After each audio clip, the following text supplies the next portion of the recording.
On October 20, 2025, everyone woke up to nothing.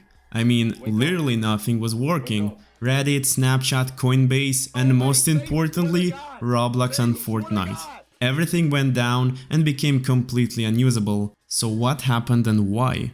All of these companies store their data on computers, but instead of maintaining their own massive data centers, securing them and keeping them running 24/7, they rely on Amazon Web Services. AWS is responsible for storing their data, keeping their servers online and allowing users to access their services. Unfortunately, today AWS experienced a major outage. Normally an outage might not be catastrophic for a single company, but when your servers host thousands of other companies, the scale becomes massive. Bank apps stopped working, Reddit users couldn't read posts about programmers complaining about money, and Roblox kids couldn't play their favorite games. Oh, and almost forgot, you're also likely to lose your Duolingo streak that you've been grinding for so long. For millions of people, their daily routines were interrupted, and all anyone could do was watch the news, waiting for services to come back online. The reason for today's AWS outage was a DNS issue.